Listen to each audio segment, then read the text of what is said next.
Good afternoon. Welcome to everyone, both here and at live stream, for this first finance and policy meeting for this triennium. I'd like to start by acknowledging the work of our finance team, who achieved a Fitch credit rating of AA+. They did an amazing job again, so well done. Thank you. All right, apologies. We have no apologies for this meeting. Declarations of interest. Does anyone have anything that they'd like to make specific to what they've already done? Register of interest? Anything else? Okay, thank you. And there is no public forum, so we will move directly to tab 4, which is Q1 performance report. That's you. Thanks, Chair. Good afternoon, councillors. So this is the quarterly performance report for the 3 months from July through to September. The team are going to change how we present this from the last quarter. As you'll see on the live stream screens, all our service managers who are able are actually going to be online as the team work through the performance report, and they will be available to answer any questions that you should have that come out directly. So you'll be hearing from the performance managers in relation to the service managers, in relation to any of your questions, as well as having the group managers in the room as well. So I'll pass over to Rhiannon and to work our way through the performance report. Well, I think we're going to start with each of the activities, and then Jamie will be able to give the overall financial position as the council as a whole. Kia ora, councillors. So yes, as Patricia says, we'll just take a slightly different approach for the first meeting of the triennium. So just a bit of a review for where performance is sitting for each of the activities. The long-term plan identifies 40 levels of service and 116 measures or key performance indicators that go against those levels of service. So each quarter when you receive the performance report, that's what we're reporting against, those levels of service outlined in the long-term plan. So we'll start with water, stormwater and sewage. And so just a bit of background on these activities. Council tends to meet our core 3 water KPIs. Quarter in, quarter out, we have good performance across these water quality factors, network performance and responsiveness to community need.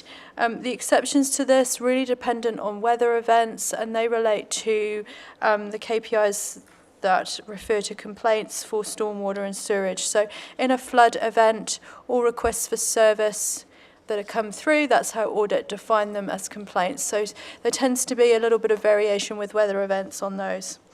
So again, most of these KPIs are all on track for the first quarter of the current financial year, and customer satisfaction is just being monitored as a potential risk, again just due to a higher number of complaints in quarter 1. So on that, will you cover? I'll do that then.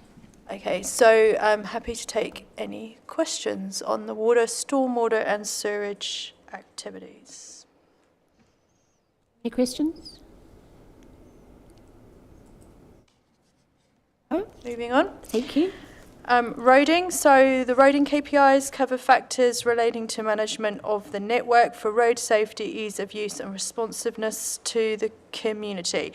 So the trend is for the majority of these over time to be achieved, although there is some variation year to year depending on what is going on within the activity. So for example, back in 23-24, road network resurfacing KPIs were not met, and the following year, unfortunately, there were a number of serious road accidents, which meant that that KPI around fatalities and serious injuries was not met. Currently for the first quarter, all KPIs are on track, with the exception of 2 that are reported annually coming from NZTA data, which we do not yet have.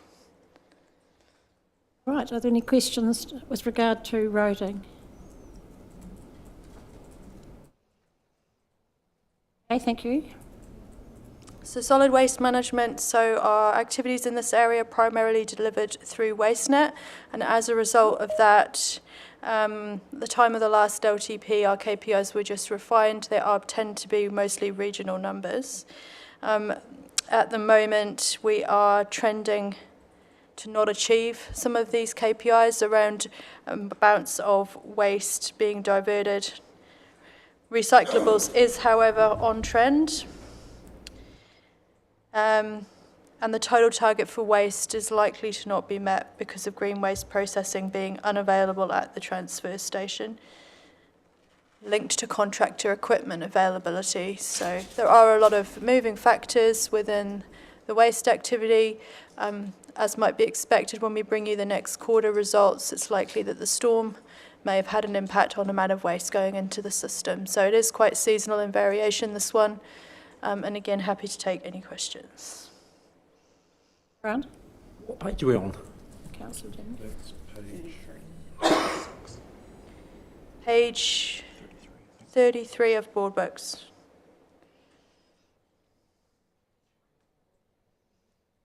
So I'm just speaking from my summary cover report.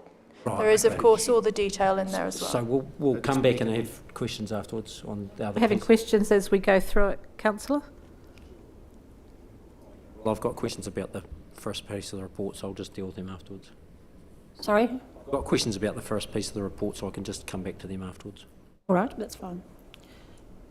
Keep going. Yes? Okay, so then the next activities all set within the leisure, recreation and wellbeing space. Parks have a number of different KPIs that were reset in 2024 to realign with the recreation Aotearoa standards. So it's not as possible to give trend analysis on some of these. Quarter one KPIs are on track with the exception of responses to urgent requests for service, which as they were last year is slightly below target, although it is an improved position on the last financial year. Usage of the parks is on track and satisfaction has lifted, and I'll speak to satisfaction separately following the review of the activities. No questions? Thank you. Libraries, KPIs speak to wellbeing, utilisation and responsiveness to the community. They have been improving over the last few years, and that's a general trend across our visitor services, improving from the low that we saw over the COVID period when some were shut. For quarter one, it's not expected that the percentage of collections published within the last 5 years KPIs will be met due to vacancies and budget reductions. Satisfaction is significantly up, and that KPI is expected to be achieved this year, and numbers of users continues to strengthen year on year. Yes, yes, Mayor Campbell.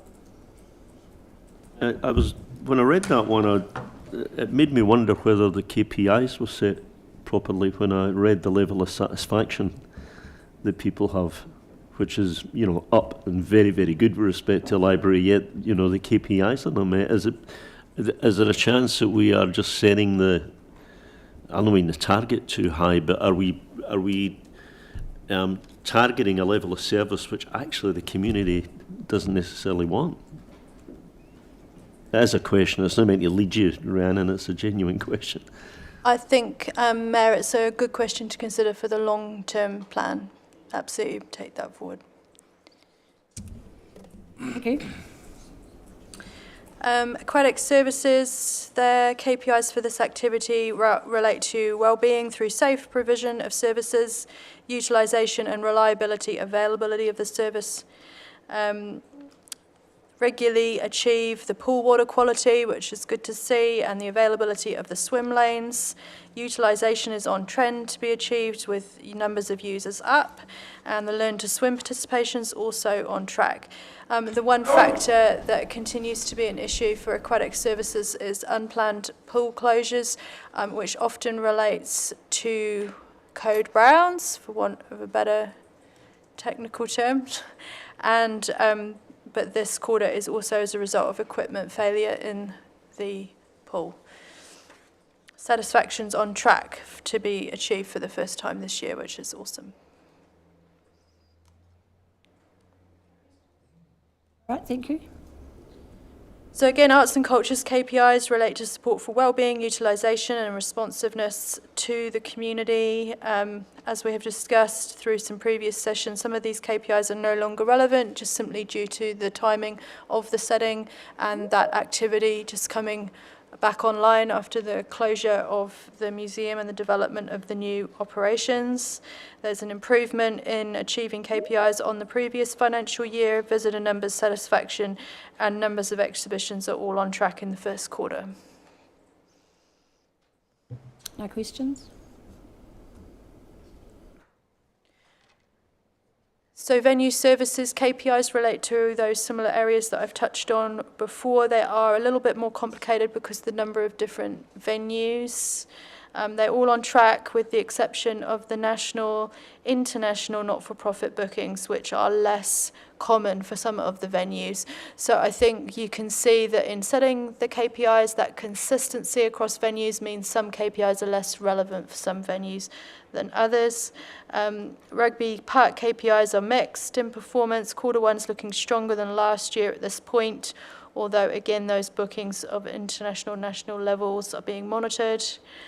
Usage numbers across all venues are on target, although they, at this point, they may be lower than the previous year. But again, there's seasonality to continue, so it will be clearer next quarter.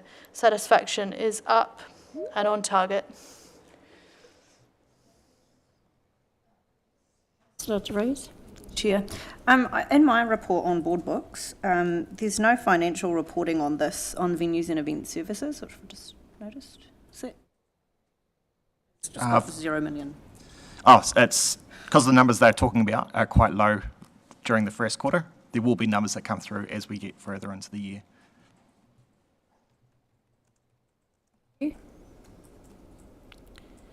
Right, moving on. So public transport, the KPIs in this area relate to wellbeing and utilisation. The numbers of users and satisfaction with the quality of the services on track. But as we did expect at the time of the last round of fees and charges changes, there have been flow-through impacts on satisfaction with the price of the service. There were some increases required as a result of changed policy from central government. Right, anything there? No, thank you. Elderly persons housing KPIs relate to utilisation, management and responsiveness to the community. Trend over the last few years is for the KPIs to be met, apart from occasionally the non-urgent requests for service timeframes. Everything's on track at this point in the financial year. Are there any questions there? Councillor De Vries? Chair. The report indicates that there's been an above average turnover that drives the lower revenue and higher refurb costs. Can you explain that? What does that process look like, or how long is an unoccupied period? And is there a wait list for elderly housing to kind of move someone in quickly, or? I'm going to put that to a manager if there's a manager there. No manager there. Erin, do you want to take that? Yes, I'm happy to take that one. Through the chair, our elderly housing program has a significant waiting list.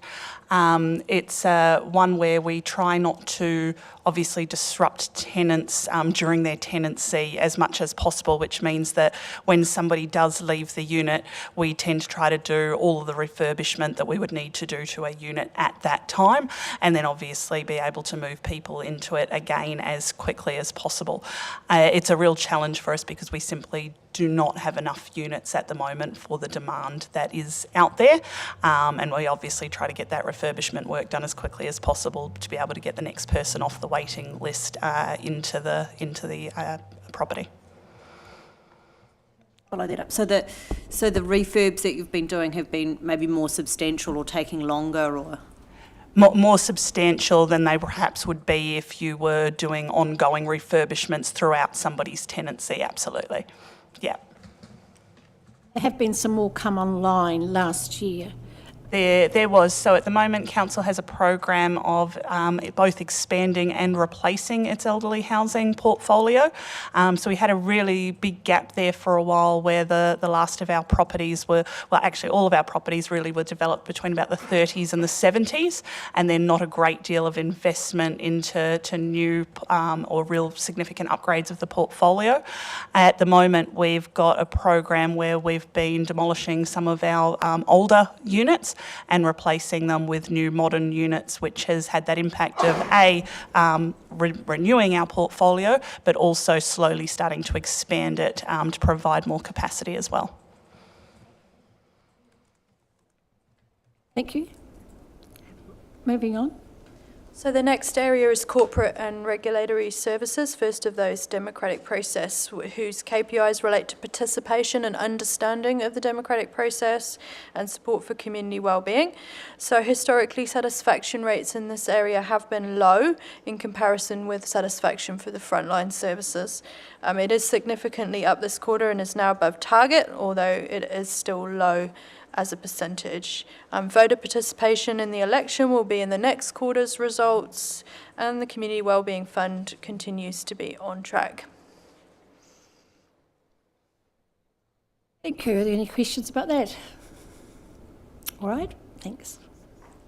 So regulatory service KPIs relate to responsiveness to the community, support for appropriate development and maintenance of heritage. Many of these KPIs are set by the DIA and they are required to be 100%. And for this reason, 2 KPIs have been failed for Q1, building consents and code of compliance certificates issued within the statutory timeframes, although it should be noted that as for previous years, performance is in the high 90s, so it usually is just missed by a few points. Food registrations, alcohol licences, LIMs are all on track, with significant improvement in the LIM delivery linked to improved resourcing in that area. Satisfaction is on target, and the heritage KPI will be missed because of the pause of funding for this financial year. Questions? No, thank you.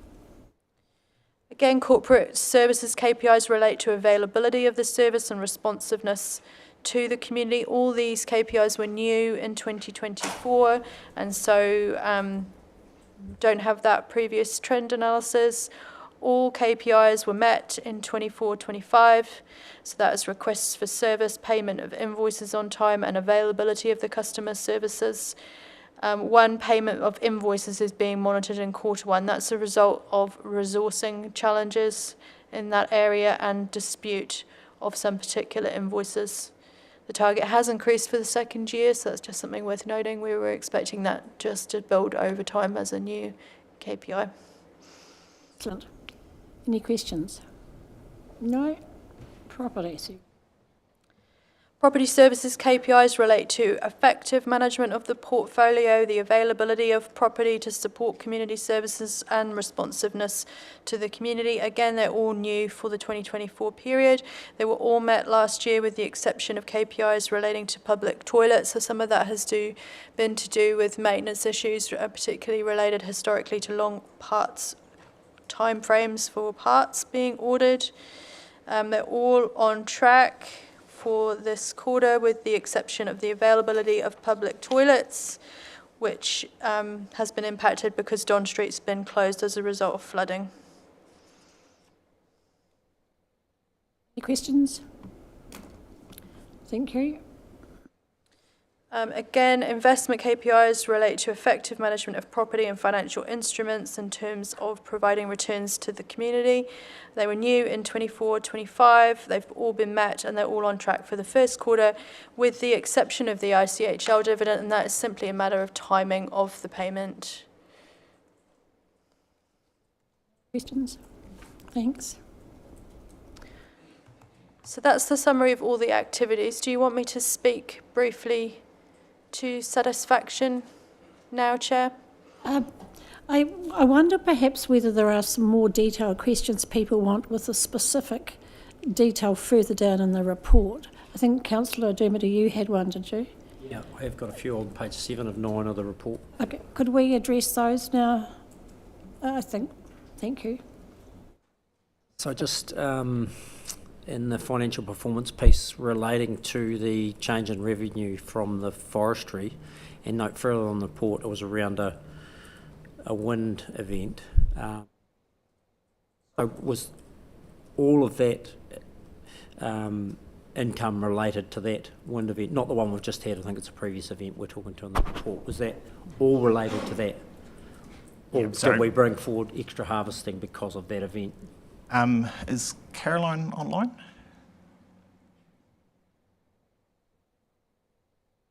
Hopefully just coming up, Jamie. Hello. So the event that occurred, it was additional harvesting that was unplanned due to the wind throw event. I think that was King's birthday. So that was the one that it was additional unplanned revenue that was created following that event. Does that answer your question, Councillor Dermody? No, not really, but it's what I'm trying to understand is, did we just harvest the trees that blew down, or did we harvest a wider piece of the forest because of that wind event? It was both. It was a bit of both. We undertook the wind throw and the harvesting that was required in that area because we were in that area at the time to make that part of the forest safe. So then have we reforecast the future revenues we're relying on that because we've now harvested that wood early? We are in the process of reforecasting. We've got a 10-year forecast for the harvesting, which is done annually. So we resubmit that 10-year forecast on an annual plan basis. And then what carbon credits on that portion of that forest? I can't answer that question for you right now. But because we are replanting, we wouldn't generally put the carbon credits into that factor. Got that registered. We're not losing carbon credits, therefore we don't factor them into that revenue area. It does create a significant contingency for us otherwise. Then the next paragraph, the $1.8 million that's talked about there, the total expenditure for 3 months was 36 lower than the budget of 0.7. Why was that variance? Are we looking at expenditure now, are we? Yeah, that total expenditure. Yep. So there's a couple of things that have affected the total expenditure space. A big chunk of that is actually the financial expenses. So we've budgeted for a higher interest rate, which we will probably get very close to by the end of this year. But at the moment, we've still got some very low debt that has got very low interest rates that is slowly maturing during the year. So for instance, in, which month is it? October, we had a 0.59 debt come off percentage, and it was rolled onto a 3.19%. So it's a big jump. So we will be, our expenditure will be increasing in that finance expenditure space over time. It's just at the start of the year, we're starting off at a lower amount average. So why is the difference? So it's because it's assuming that 4.5% for the whole year, right? Okay. Whereas we're sitting at okay. Yeah. A lower so your rate. Budget was at 4.5, but your actuals are a lot lower. Yep. Right. Okay. Thank you. And then on the corporate services piece, the last piece of that statement, the expenditure adverse because there was a timing difference of staff costed the capital projects. Can you explain that statement? Yep. So that one comes down to timing of when staff is required on some of our projects. So for our council program, it's going through a number of projects at the moment, and there's still some new ones to come on. It's about the timing of when those new ones come on, and we'll need extra staff and cost allocation to those capital projects at that time. At the moment, they've not started yet, so there is a wee bit of rephasing that will need to be done. In the property services one around the Taranaki relocation, so I Sorry, think could you give me the page, please? still on 7. Sorry, right, just working thank through you. it, Chair. Right. So property services around the relocation of the Taranaki staff. I think we were told at the time that the offset of the establishment of the new venue would be with the OPEX that we would save on the building we'd have to, that we weren't going to spend, the OPEX we weren't going to spend on Taranaki. But this suggests that that actually hasn't eventuated. For you, Chair, I'll take that one. It was a partial offset, and we were looking over the whole process. So with that, we're just still finalising those final costs. Some of them had come through in that quarter. There's a few more still to come through, but it wasn't an immediate offset. It was a multiple year offset to be taken into account. Am I correct in remembering that effectively there was a no impact on our overall cost because When we first entered into the transaction, that was our modelling, correct? it's changed? There's a report coming through in the new year that will give the current position of all the commercial negotiations. Oh, it's changed. There's been some change to that, yes. Have any further? All right. Are there any other further questions? Does there anything, Patricia, that you want to? No, so we've still got. Oh, sorry. I think. So we'll just have a quick flick through the financial performance side of things. So as for the first 3 months of the year, excluding depreciation, so council's got a net operating surplus of $6.5 million. So that is better than budget for the first quarter, which is a good result. Including depreciation, that 6.5 goes down to 6, still surplus, and again, it's still ahead of budget at the moment.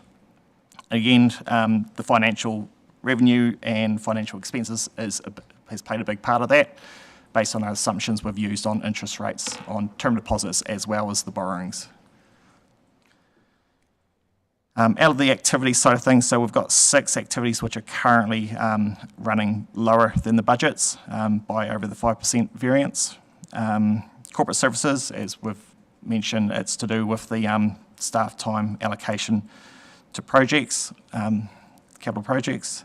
Public transport, total mobility expenses are still continuing to run higher than the budget, and we continue to look at managing those.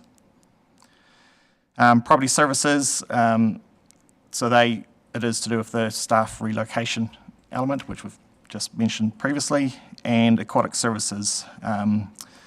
So they had a plant failure during July, which we had to close the pool, so there was lost revenue there, and also the cost of repairing as well. We do have 2 activities which are above, they're doing better, but higher than what their 5% variance is.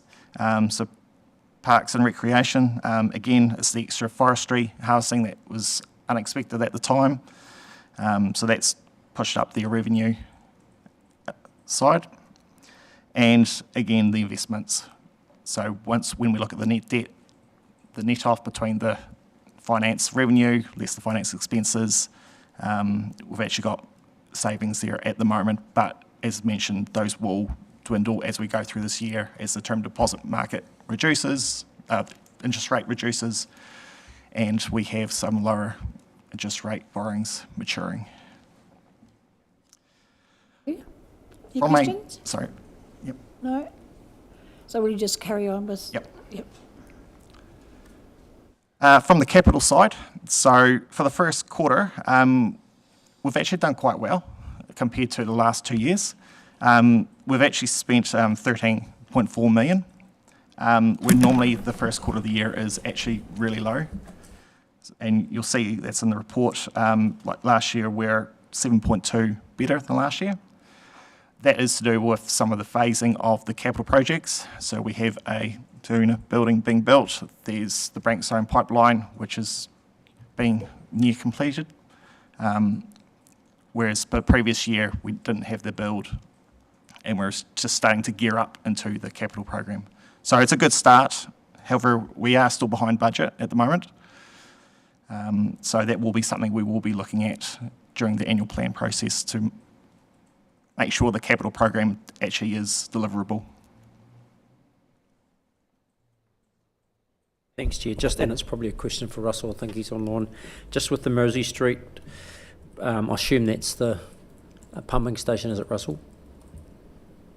That is the rising main that we're replacing from the pump station to the gravity system in Bluff Road and Janet Street. So the rephasing delay, can you give us a bit more colour to that? It was around the time to do due diligence on investigation services and survey work and alignment.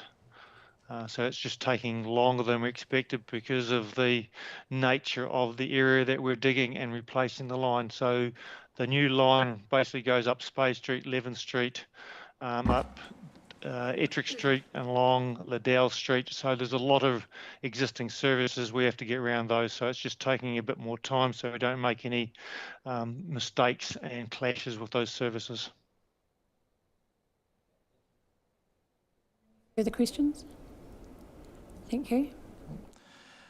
So just going towards the back of the report on pages 67, it just gives you a breakdown of the higher level total council view, broken down by a few extra categories.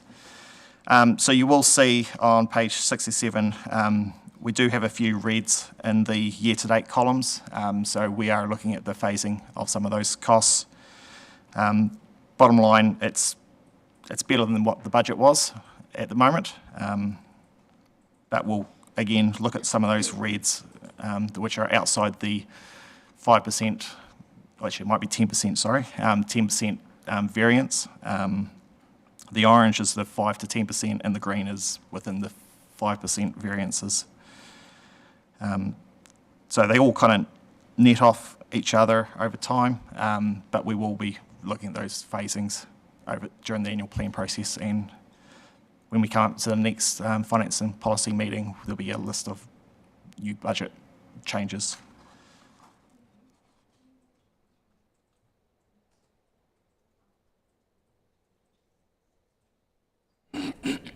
Sorry, Rhiannon, I missed the satisfaction.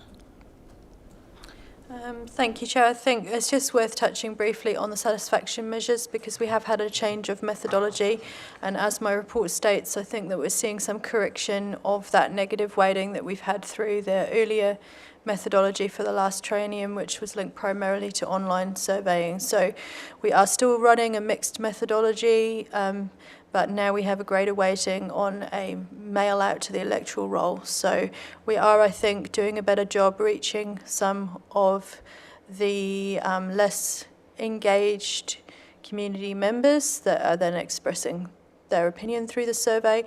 So you can see a lift in satisfaction right across the activities from that high of the library satisfaction now sitting at 93%. Right through to the lift in democratic process coming up from 23 to 36%. So I think rather than saying that there has been a significant increase in satisfaction since the last quarter, I think what we're seeing is a more accurate representation of satisfaction that's been trending over time. So we now have a clearer idea of what the impact of that negativity bias from the online surveying. That would be my suggestion, but I think we need to see another quarter of results to see whether those trends maintain. But I think a really positive start to the year and a positive reflection on the services being provided to the community right around council. Thank you, that's great. Any questions? No? Comment. Great that the satisfaction numbers are going up, but as you said, we need to be able to compare them when the methodology. Thank you. Are there any other questions related to, because we've basically, with the summary, we've covered all of the report, all of the performance report against the different areas. Are there any other questions that people have about anything specific? No? All right. Well, we'll go then to the recommendations. On page 16 of board books, and the recommendations are there in front of you. Could I have a mover and a seconder for those recommendations, please? Thank you, Mayor Campbell, and thank you, Councillor Arnold. Are there any further discussion relating to those? Okay, all those in favour? Against? Abstained? Thank you. Okay. Do we need to look at the roadmap? Oh, no, that's part of it.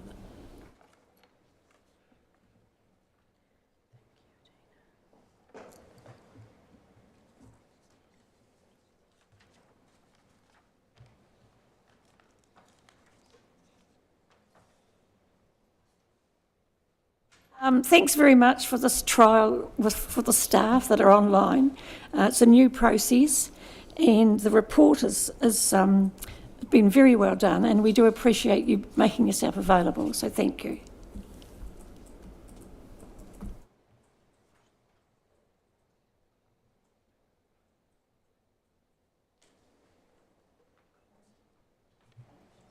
Okay, tab 5, thank you. Financial update as at 30th of September. So, I'll just kick off here, Chair. We have identified in the roadmap that there is a page that nearly all of you should have in front of you where we've had to table a late page in relation to this. On page of board books, on page 81, the incorrect table was included in the agenda. That is in front of you now and will be updated on the online agenda with that update. And I will now pass over to Jamie and Stephanie to go through the paper. Thank you. Okay, I'll start off with the net debt and treasury update. So, as at the end of 30th of September, so Council had borrowed $164 million of borrowings, offset by $54 million of investments, which has given us a net debt balance of 112.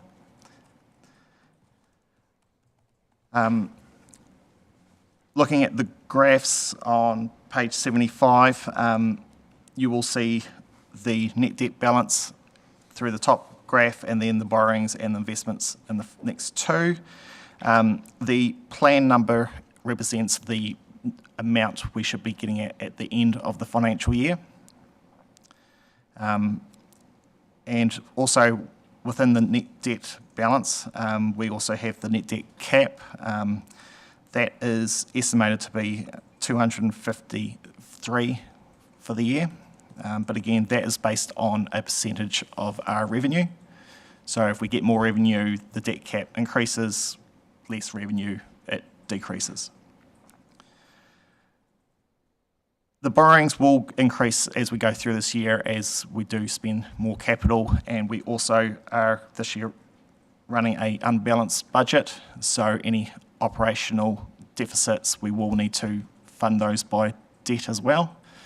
Not ideal, but we are in that process of getting back to a balanced budget over time.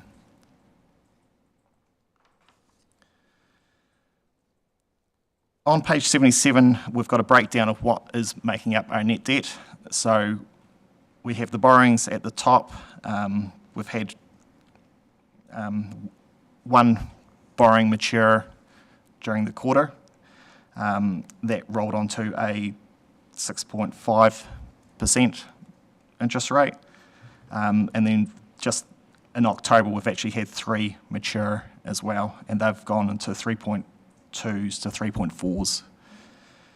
So still well below our 4.5% assumption. The markets are doing a few funny things at the moment, so we're just keeping a close eye on what is actually going to happen there. In the cash and cash investments, which includes our term deposits, so we had one term deposit mature, and that has rolled on to a 4.1%. Since then, the cash rate has been decreasing, so we have actually been getting less interest rates off them. And just an example of that in the October maturity. Previously, it was 4%. It rolled on to a 3.27. So the rates are decreasing.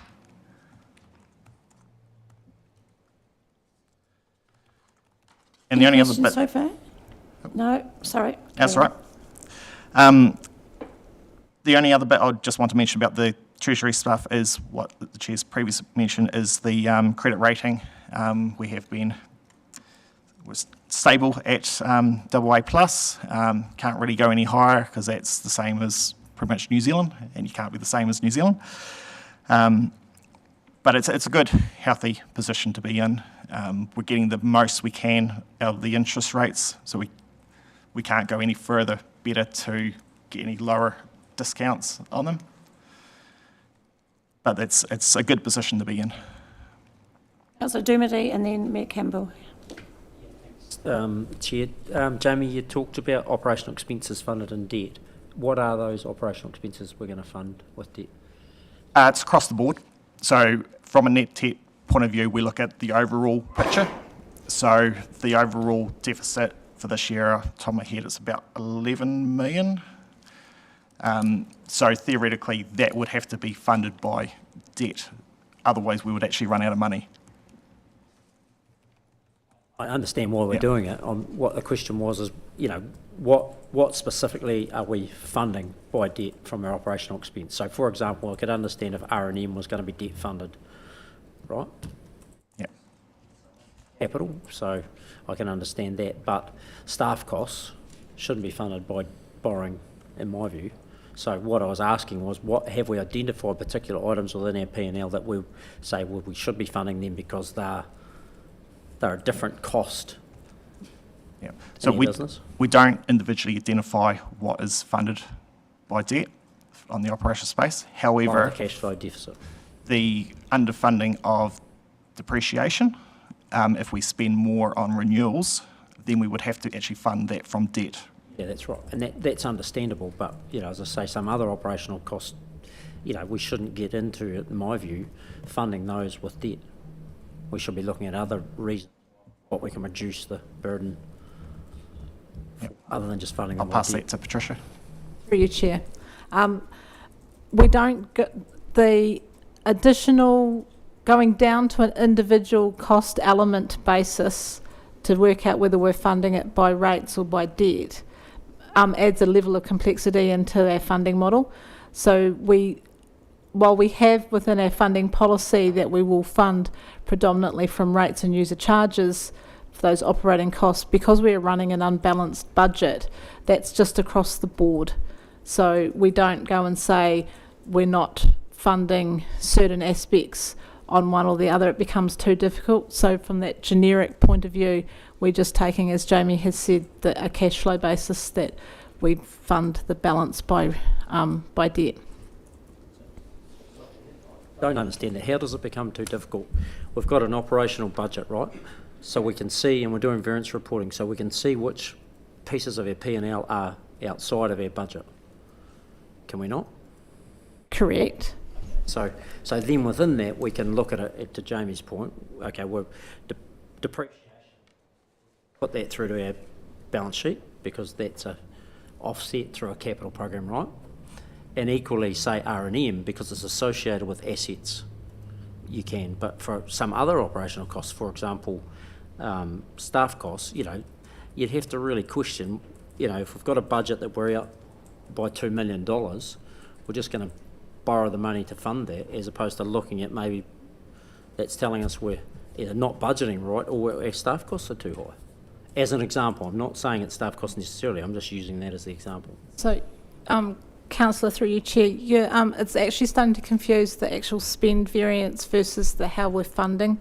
They're two different concepts.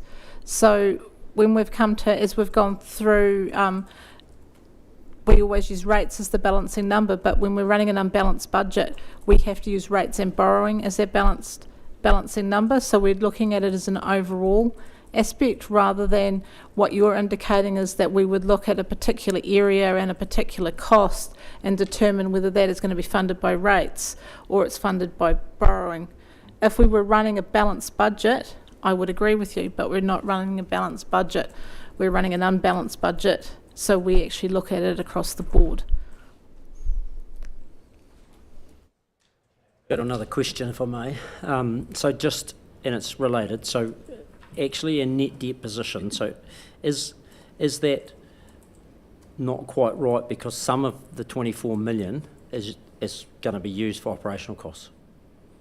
So it's not true, it's not a true asset because it's basically income received in advance that we're going to then use back in our operational spend. Is that what's happening there, or is the 24 million actually surplus to requirements from an operational perspective?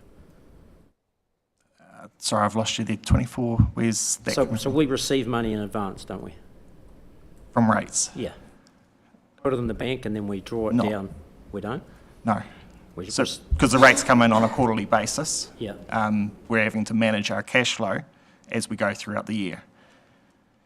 So when we get to like the end of the year, when there is some big capital projects that come in, and that's where our main of our spend is done, then we will need to borrow just to keep that cash flow in check. Yeah, I understand that, yeah. Yeah. Yeah, so what I'm trying to understand is what's actually happening in our cash flow. Yeah. I'll pass that one to Patricia. So the 24 million that you're referring to, Councillor, I presume that is the term deposit balance that we're holding. So we, under our financing policy and our debt management policy, we hold a minimum of 20 million in cash for cash flow emergencies, which that includes if there was to be a natural disaster that needed us to access cash quickly for expenditure, we could, but it also underpins our credit rating.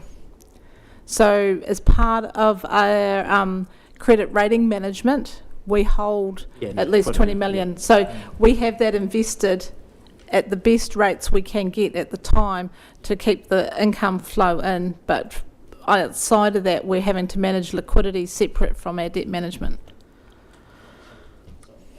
Understand that, so we hold that in liquidity, but other than that, there's no need for that 24 million within our cash flow No, in any given period.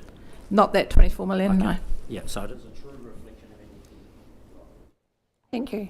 Last question. Oh, right, one more. Yes. It's an easy one. What part of the yield curve are we targeting? In terms of our borrowing, have we got a sweet spot on the yield curve that we're looking at? I would have to pass that over to Miles, but because Miles isn't here, because he's our Treasurer Advisor. Yeah. The markets are playing some ups and downs at the moment. We do have a sweet spot, but I don't really want to say it here. That's fine. But we know it. We know it. Yeah, yep. good. Okay, thank you. Thank you. Mayor Campbell. Thank you. I've got a horrible feeling that my question was actually covered in Grant's question, and I just never quite understood it, so apologies if it is. But obviously it's an unbalanced budget because it includes depreciation, and we don't, so including depreciation, was it 36 million, I think? Something like that it was? Something like that, yeah. Yeah, I think that was the number. 42 was last year. Excluding depreciation, 24 million. Our revenue was 30 million, approximately. So we had 6 million. I'm talking about cash now, I'm not talking about depreciation, which is just an entry. So what I'm trying to understand is, why did that result in increased borrowing? Because you don't borrow to cover depreciation, you borrow to cover actual spending, don't you? It depends on the renewal program. So in the ideal world, you should be spending what your depreciation amount is, because what the asset you've used, you're replacing over time. But in the real world, that doesn't actually work, because assets normally get replaced at the end of their life. So there is a bit of a timing difference in that space. So we do rate for the funding depreciation, but because we haven't been at that 100%, if we're still spending the same amount on the renewal program, it means we will have to borrow the difference between what was technically funded depreciation and then what the renewal program was. I was meaning this, if I look at the numbers, unless I'm missing something, that actually isn't the case. We did, if you look at the actual expenditure compared to actual revenue, cash terms, our revenue was higher than the expenditure. So I'm trying to understand why it increased our borrowing by having I understand that it's not a depreciation amount, it's how much you actually spend, right? But when I look at how much we actually spent, we spent less than our revenue. So did we actually borrow to cover that? I'll pass that one to Patricia, but I've got an idea what it is. I think through you, Chair, Mayor Campbell, it's taking into account how much capital expenditure that we did. So from a cash flow perspective for the year, we've got our operational costs plus our capital expenditure. When you add those together and taking off the revenue we had, the difference is how much we've had to borrow. So given that last year we had a significant capital expenditure, I'm going to say 63 million, and then we've spent 13 already for this quarter. We tend to lag a little bit behind, so we're only borrowing when we need to. That the difference would have been while we've had to borrow, so we don't. So I think that's probably the missing question there. I understand the capital part of it, but we don't never assume that all of our capital spending is covered by rates, right? So we always plan to borrow for capital. Yeah. I'm just trying to understand whether we actually borrowed more as a consequence of it being an unbalanced budget than we would have done otherwise. I do understand the capital part of it, but we always plan to borrow for capital. So through you, Chair, I think because our borrowing is actually lower than what we planned, we've borrowed less for capital and less for the unbalanced budget component. But we will go back and check that against the numbers and bring that back next time. It's just a hope. I'm fine. Thank you.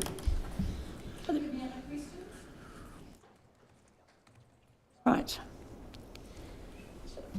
So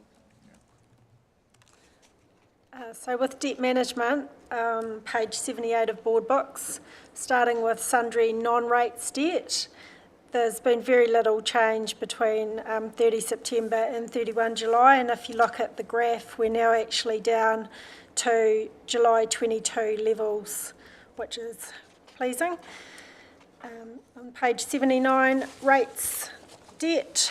So rates arrears at 3rd of October 2025 have reduced by 1.14 million from the level at 7th of August.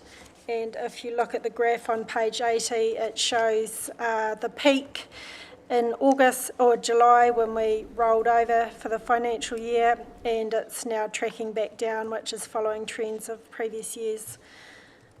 For water billing, the amount overdue at 6th of November 25 was 34,000. This is up from August when it was 15,000, and that's mainly due to the 30 September quarterly billing going out. So staff generally, because the bulk of the water billing is done quarterly, they're generally chasing that debt on a quarterly basis. Dog registrations at 30th of September were 111,000. Just need to note that this now covers two registration years, both 25-26 and 24-25, and it is comparable with previous years. Total dog registrations to date are 8,947 dogs. Chair, I know you did have a question about that, and I just wonder if you want Jonathan to add some more. I have discussed that with Patricia. I'm quite confident about that now. Thank you. And then finally, on page 81, sensitive expenditure is the table that was handed out to you today. So has anyone got any questions?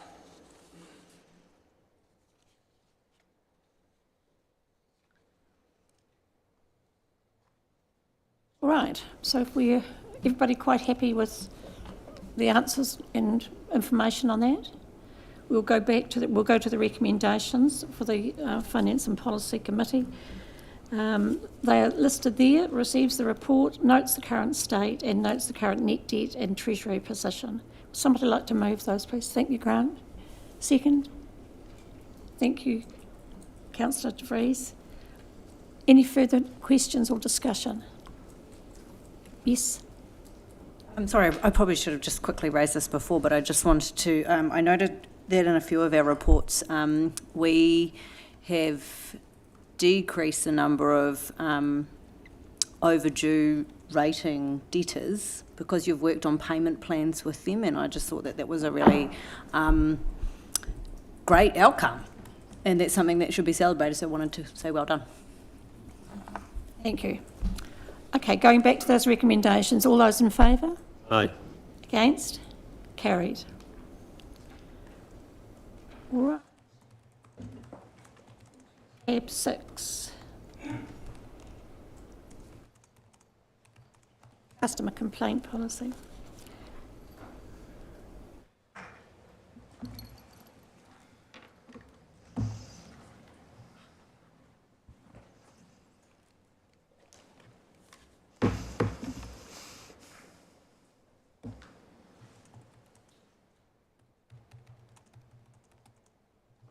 All right, so we've got this here. Are there any, do you want to just go through it, Rhiannon, or?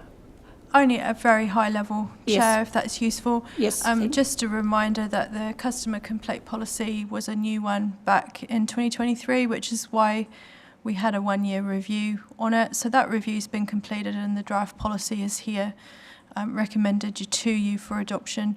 The report covers all the changes. Most of those are minor in nature. The most significant is really around the redefinition away from formal complaints to more broadly all terms of complaints. Most of the substantive changes are really in procedural elements sitting underneath the policy, and that's really just around improving efficiency and responsiveness. So I think in summary, it's been a very useful policy to have in place. The implementation has gone well, but we do want to recommend some changes to make it more effective. My colleague Hannah is here, who was the policy advisor that's worked on this process, so if there are specific questions, she'd be happy to take them. And both Peter and Mark, who's not present today, are just the managers that manage this area. So again, Peter can answer any questions. Councillor Dermody. I was just going to move through recommendations. So, Just really quickly, so, and thank you for the paper. So with the sort of response times, we advise someone who comes through with a complaint if that's what our response times are, so they know when to expect us to be back to them. Yes, Councillor. We'll try and meet those response times once we assign a complaint liaison officer with it, and they'll deal with it throughout the process. But the complainant is aware of, hey, we'll expect to be back to you within X time. Yes. Councillor Ludlow. You got a question? No, just moving the recommendations. Sorry, Councillor Tony Walton. Just a question, is this also available on the website? Thanks. Yes, and sorry, so the current version is the initial version that was put in place, and if and when this amended policy is adopted, then the updated version will be put on the website as well.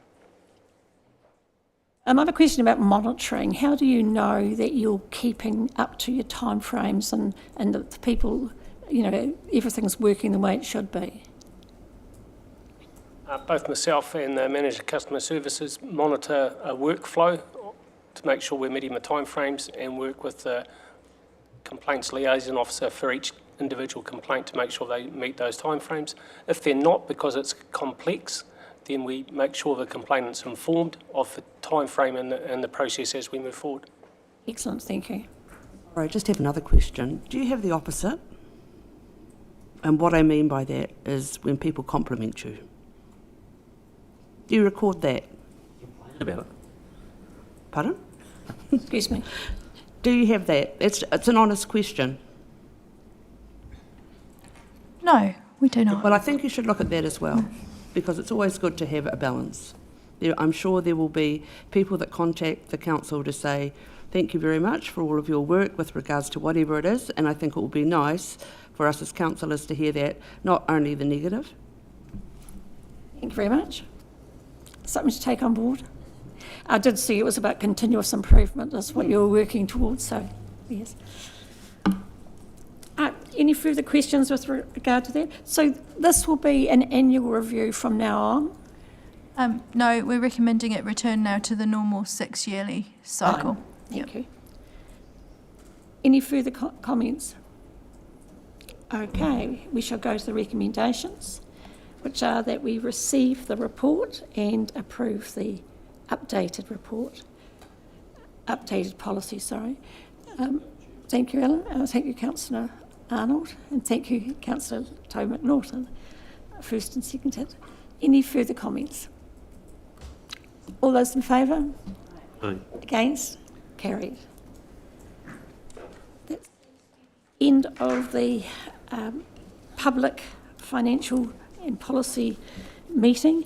Thank you to all those online who have gone through this with us. We appreciate your viewing, and we'll close now and move to public excluded. I'll move that we go into public excluded for the 2 items listed for the reason.